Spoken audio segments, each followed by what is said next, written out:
Hello there.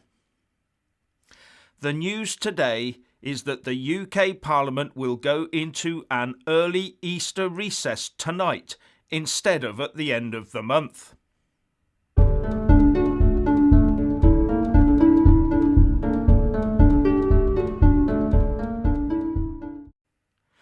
As ever, please kick that YouTube algorithm up the jacksie by giving this video a big fat like. And I'm always uploading new content, so please do check my YouTube channel daily. The government has laid a motion that the House of Commons go into Easter recess tonight, earlier than as previously scheduled for the 31st of March. One therefore assumes that the bill now rushing through the Lords to give the government extended powers to deal with the current situation will have been signed off by peers, returned to the Commons and made ready for royal assent tonight. There is also talk that when MPs do return on the 21st of April, it may even just to be vote through another adjournment. And if they do resume sitting, it may only be for a reduced number of MPs. This will then mean that a massively powerful government will be operating without any clear scrutiny by MPs. Many meetings in Parliament had already been cancelled, and processes like voting in the crowded lobbies slowed down in order to prevent close contact. But there are also fears over the amount of people MPs see and the amount of travel they do, so anything to cut that down would be welcome. But it does hit at the heart of the scrutiny process, at one point in our history when it is arguably most crucially needed. Now you know that most people voted for the Tories in the last election and that they got a stonking majority for Boris Johnson to run the country. Well, it seems that some senior Tories don't like that responsibility, so they want to share it about a bit. Or maybe they're worried about how things might turn out and want to shoulder some of the blame, if it all goes wrong, or even a bit wrong. The Guardian reports that some senior Tories are putting forward the idea that maybe Boris should be putting together an agreement for a coalition government to address the current issues. And the report says, one argument circulating among some Tories is that Johnson may need to share responsibility for decision-making with Labour and other opposition parties in order to survive the crisis, but he would need to convince the opposition that they would have meaningful input in return. It also quotes Tory MP for Mid-Norfolk, George Freeman, as saying that the scale of the current situation warranted the suspension of politics as normal, and that if Labour get a sensible new leader, and I think Freeman assumes it will be Keir Starmer, then that new leader should be asked to attend Cabinet and Cobra meetings as well as number 10 briefings.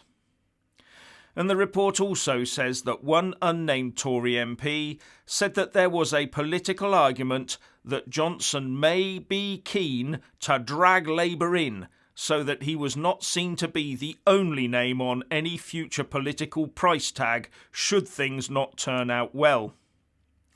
And another illustrated a sort of Churchill-Attlee situation where a war leader won the battles and then the public choose someone else, maybe Keir Starmer, to rebuild it afterwards. And that, of course, is a scenario that would definitely worry the Tories. But they still have to wait until the 4th of April to find out who the new Labour Party leader is. And as far as I can see, although none of them have ruled a government of national unity out, none of them have made outright calls for the formation of such a beast either. Interesting dilemma. For example, if the Tories ask for a coalition like this, then there will be claims that they can't handle the situation without Labour's help, or of attempted blame shedding. And if they don't offer one, then there will be attempts at branding them as the usual arrogant Tories. And for Labour, if they call for one, it'll be called opportunistic. If they accept one, then it's called getting into bed with the hated Tories. and those that voted Tory to keep red hands off the levers of power would be mightily unhappy. But right now indications are that the UK public is very happy with the way Boris Johnson and his team are handling the situation.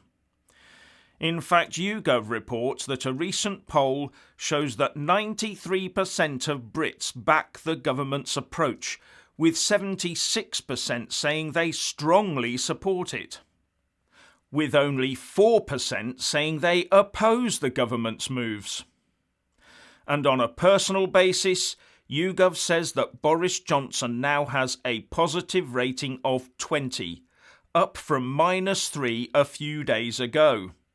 That's derived from 55% of respondents giving him a positive score as opposed to 35% giving him a negative score.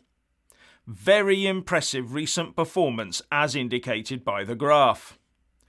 But not as impressive as that of one of his team, the Chancellor of the Exchequer, Rishi Sunak, whose obviously intelligent and quietly energetic performances during this period seem to have impressed and caught the imagination of the nation.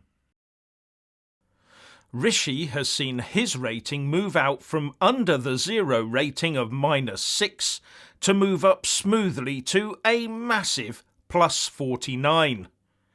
Whilst his leader, Boris Johnson, could not even manage half that with his aforementioned +20. And Matt Hancock, the Health Secretary, seems to have caught the eye too, with his rating also going up from -5 last week to +10. The Foreign Secretary, Dominic Raab, has also benefited from a little boost, although he still lags behind on -5.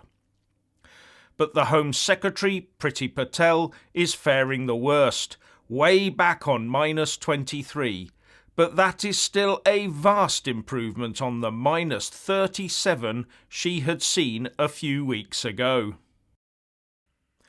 I will just say, though, that Rishi Sunak's rating will depend on how he shares out the pain and gain from his handling of the UK economy at this crunch moment in our history.